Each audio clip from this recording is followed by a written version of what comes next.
पहले तो ये समझा अनिवार्य है कि गोपी कहते किसे, कौन है गोपी? क्या किसी सुंदर स्त्री को गोपी बोला जाता है?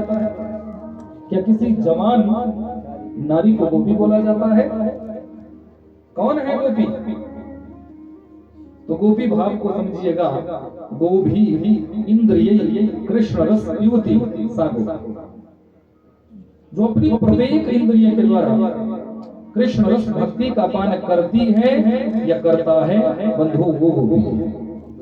गोपी कोई शरीर विशेष नहीं है, गोपी कोई स्त्री विशेष नहीं है, गोपी कोई अवस्था विशेष नहीं है, गोपी कोई जाति विशेष नहीं है, गोपी कोई संप्रदाय विशेष नहीं है। गोपी कौन? जो अपनी प्रत्येक इंद्रियों के द्वारा कृष्ण रस भक्ति का पान करती है या करता है, वही गोपी है। 80 वर्ष का वृद्ध भी गोपी हो सकता है, 95 वर्ष की मैया भी गोपी हो सकती है, 25 वर्ष का जवान भी गोपी हो सकता है, और 21 वर्ष की युवती भी गोपी हो सकती है। ये गोपी का भाव यहाँ बताओ, वो गोपी है। आपने सुना नहीं था, लगभग कोई 15 वर्ष पहले टीवी पर एक न्यूज अब चली थी। एक बहुत अच्छे अधिकारी थे पुलिस विभाग में, जो श्रीधाम वृंदावन आ गए थे और साड़ी पहन ली थी, चूड़ियां धारण कर ली थी, मांग भर ली थी, नथनी सजा ली थी। तो न्यूज वालों ने पूछा कि आप तो इतने अच्छे पद पर थे पुलिस विभाग में, ये कैसे हुआ? बोले मैं तो ठाकुर जी की अब गोपी बन चुका हूं, ठाकुर जी की गोपी। तो भैया गोपी अब इनको छोड़ो, महादेव जी क्या गोपी बनकर नहीं आए थे? बोलिए, आप कथा में सुनेंगे अभी आप। मेरे महादेव भी ठाकुर जी के महाराज में गोपी बन गए थे। तो गोपी कोई स्त्री विशेष नहीं, ऐसा नहीं कि किसी सुंदर लड़की को गोपी बोला जाता है, किसी सुंदर जवान नारी को गोपी बोला जाता है, नहीं। जो अपनी प्रत्येक इंद्रियों से कृष्ण रस भक्ति का पान करती है या करता है, वो गोपी है। और इन गोपियों के भागवत जी में कई भाव बताए, कई रूप बताए। कोई मुनि रूपा है, कोई श्रुति रूपा है, कोई साधन सिद्धा है, कोई स्वयं सिद्धा है, कोई मत्स्य कन्याएं हैं, कोई नाग कन्याएं हैं। सुखदेव स्वामी कहते हैं, राजन, जब मेरे वामन भगवान राजा बलि के द्वार पर गए, तो उस समय मेरे वामन भगवान की आभा ऐसी आकर्षक थी कि जितनी भी वहां दैत्य कन्याएं बैठी थी, सबके मन में ऐसा भाव हुआ कि हम प्रभु की गोपी बन जाती है और प्रभु हमारे साथ वास करता। मेरे वामन भगवान ने इशारा दिया, तुम सब दैत्य कन्याएं ब्रजमंडल में गोपी बनकर आना, तुम सभी की इच्छा को पूरा करो। इतना ही नहीं, जब प्रभु श्री राम दंडकारण्य वन में विचरण कर रहे थे, तो वहां बड़ी लंबी लंबी दाढ़ी वाले संत, बड़ी लंबी लंबी जटाओं वाले संत, वृद्ध संत, राम जी की आभा को जैसे ही देखा, स्वरूप को जैसे ही देखा, सबके मन में ऐसा भाव जगा कि हम प्रभु की गोपी बनती, प्रभु हमारे साथ वास करते। भगवान ने कहा, जाओ तुम सभी संत ब्रजमंडल में गोपी बनकर आना, तुम्हारी इच्छा को पूरा करूंगा। इतना ही नहीं, जब समुद्र मंथन होने लगा, मंदरांचल पर्वत रसातल में धंसने लगा, तो देवताओं ने प्रार्थना की, प्रभु आप ही समुद्र मंथन के कार्य को पूर्ण कर सकते हैं। तुरंत मेरे नारायण महाप्रभु ने कच्छप रूप धारण किया है, कछुए का रूप लिया है, कुर्मावतार। मंदरांचल पर्वत को अपनी पीठ पर स्थापित किया और समुद्र मंथन के कार्य को पूर्ण किया। जिस समय इस अवतार में भगवान गए हैं, तो जितनी भी समुद्र में नाग कन्याएं थी, मत्स्य कन्याएं थी, इन सबने जब भगवान के सौंदर्य को देखा, तो सबके मन में ऐसा भाव जगा कि हम प्रभु की गोपी बनती और प्रभु हमारे साथ रास करते। भगवान ने कहा, जाओ तुम सभी मत्स्य कन्याएं, तुम सभी नाग कन्याएं ब्रजमंडल में गोपी बनकर आना, तुम सभी की इच्छा को पूरा करो। इतना ही नहीं, हमारे जो वेद है, इन वेदों में मंत्रों की संख्या है पूरे 1 लाख। उन 1 लाख वेद के मंत्रों को 3 भागों में विभक्त किया गया है, ज्ञान कांड, कर्म कांड और उपासना कांड। जन्म से लेकर मृत्यु पर्यंत हमारे आचार्य ब्राह्मण लोग जिन मंत्रों का प्रयोग करते हैं, ये सब कर्मकांड में प्रयुक्त हुए। और कर्मकांड में ये पूरे 80,000 मंत्र हैं, 80,000 मंत्र।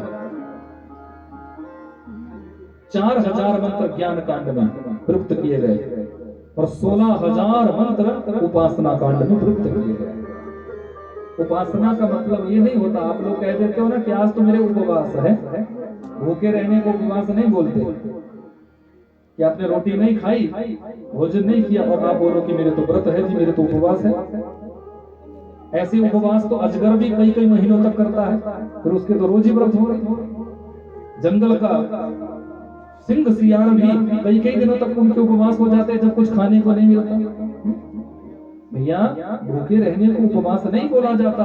उप समीपे असनम उपासनम, परमात्मा के समीप जाकर जब हम उनकी उपासना करते हैं, उनकी वंदना करते हैं, उनका नाम जप करते हैं, उनकी साधना अर्चना उपासना करते हैं, उसको उपवास बोला जाता है। भले ही 4 रोटी आपने खाई हो, पर मन की यदि आपकी निर्मलता है तो आप प्रभु को पा सकते हो। और भले ही 4 दिनों तक आप भूखे बैठे हो, मन में यदि निर्मलता नहीं है तो भगवान को पाया नहीं जा सकता। समझ लीजिएगा, ये सूत्र है शास्त्र में, क्योंकि भगवान ने ये कह दिया है, परमात्मा का एहलान है। क्या कहा भगवान ने? बोले मुझे सब लोग नहीं पा सकते। तो पूछा कि कौन पा सकते हैं? बोले निर्मल मन जन सोहि पावा, मोहि कपट छल छिद्र न भावा। कौन पा सकता है? जिसका अंतःकरण निर्मल हो। निर्मल मन जिसका है वो मुझे पा सकता है। छल छिद्र जिसके अंदर भरा हुआ हो, गंदगी जिसके अंदर भरी हुई हो, दृष्टि जिसकी निर्मल नहीं है, दृष्टि जिसकी पवित्र नहीं है, विचार जिसके ठीक नहीं है, भावनाएं जिसकी शुद्ध नहीं है, वो कभी भी मुझे नहीं पा सकता। ये समझ लीजिए, ये परमात्मा का एहलान है। तो सबसे पहले भगवान को पाने के लिए क्या करना होगा?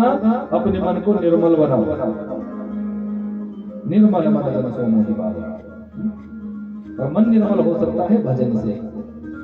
परमात्मा के भजन से ही मन देखो, आपके शरीर में कोई दर्द भी होगा, कोई कष्ट भी होगा, पीड़ा होगा, जितनी देर आप भगवान की कथा में है आप उस दर्द को भूल जाओ। बताइए होता है कि नहीं? भूख भी लगी होगी तो आपको नहीं सताएगी। कहीं अब इतनी देर आपको कभी कोई घर में बोले फ्री में बैठ के बताओ आप 3 घंटे, 3 घंटे में 300 बार उठोगे आप। लेकिन यहाँ कम जगह में भी जैसी व्यवस्था है उसमें भी आप 3 घंटे हिलते तक नहीं। आप अपने शरीर की पीड़ा को भूल जाते हो, अपने शरीर की आदि व्याधि कोई रोग भी यदि तुम्हारे शरीर में सब भूल जाते हो। क्यों? क्योंकि भगवान की कथा का ये आकर्षण है, भगवान की कथा का ये प्रभाव है कि जीव के जीवन के सारे कलमश भगवान की कथा नष्ट कर देगा। भक्त वत्सल भगवान की, बाकी बिहारी राजे की। तो 16,000 वेद की ऋचाएं, वेद के वो मंत्र जिनमें कृष्ण भक्ति का ही दर्शन कराया गया है, वो सभी वेद की ऋचाएं, वेद के मंत्र मूर्तिमान गोपी का रूप लेकर ब्रजमंडल में अवतरित हुए। आज शब्द पूर्णिमा की रात्रि मेरे ठाकुर जी ने वेणों का निनाद किया, अपनी वेणों को बजाया।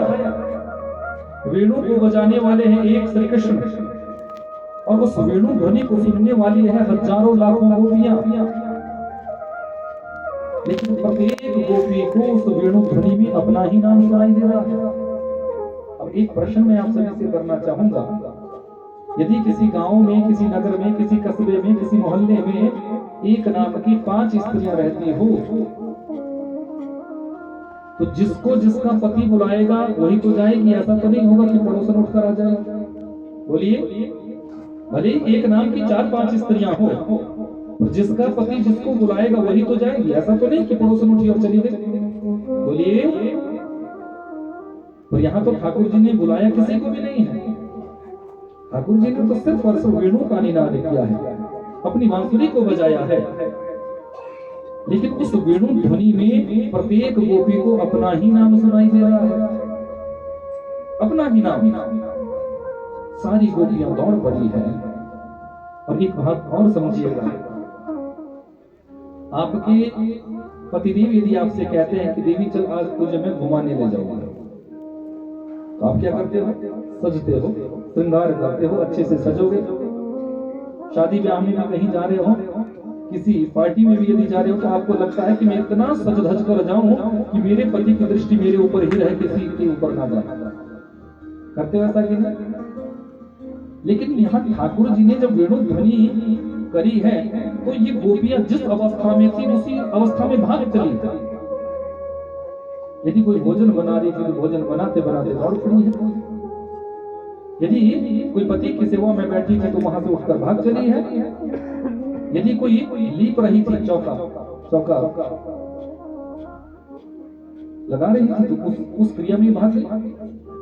क्योंकि आजकल तो भैया चौका लिपना आपको पता है कैसे लिपा जाता था? जब माता बहन कभी चौका लगाती थी या दीवारों पर, क्योंकि खुद ही पहले तो होता था सब कुछ, माताएं अपने आप ही करती थी। आजकल तो आप लोगों ने इटालियन मार्बल बिछा दिया, अब लिखने का तो काम रहा नहीं, चौका लगाने का काम रहा नहीं, अब तो पोंछने का काम है, पोंछा लगाया जाता है। पर जब तुम अपने घरों को लिपते थे तो संस्कार तुम्हारे घरों में बरकरार थे, बने हुए थे। जिस दिन से आपने घर में चौका लगाना बंद कर दिया और पोंछा लगाना शुरू कर दिया, आपके घर के संस्कार भी पोंछ कर जो है बाहर चले गए, संस्कार है। तो उस समय पोंछा लगाते लगाते लिपते कई बार बाल आगे आए तो उनको पीछे कर दिया। अब गोबर मिट्टी से सना हुआ हाथ, बालों में भी मिट्टी लग गई, चेहरे पे भी मिट्टी लग गई, कोई मक्खी बैठ गई उसको उड़ाने के लिए उंगली चलाई तो मिट्टी लग गई, कपड़ों में भी मिट्टी लगी हुई है।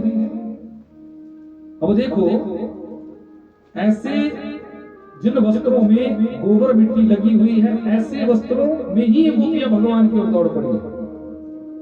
अगर ऐसी अवस्था में आजकल की कोई पत्नी अपने पति के साथ चलने के लिए तैयार हो जाए, चलो लिपना छोड़ो वो तो अब रहा ही नहीं।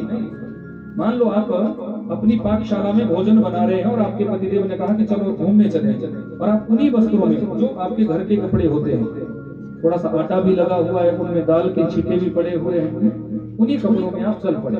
ना आपने लिपस्टिक लगाई, ना काजल डाला, ना बिंदी लगाई, और दौड़ पड़े आप। अब पतिदेव क्या बोलेगा? आपको ले जाएगा? सच्ची सच्ची बताना, ले जाएगा साथ में? क्या कहेगा? तू पागल हो गई है, पहले अपना इलाज करा जाके कहीं। घूमने की तो बात की बात, क्योंकि संसार की बात है बंधुओं। यहाँ मेरे प्रभु की कथा का दर्शन करना, गोपियां जिस परिस्थिति में थी उसी परिस्थिति में ये गोपियां दौड़ पड़ी। ऐसा नहीं कि इन्होंने कोई विशेष श्रृंगार किया हो, नहीं। गोपियों के मन में भाव क्या है कि अपना श्याम मनावांगे।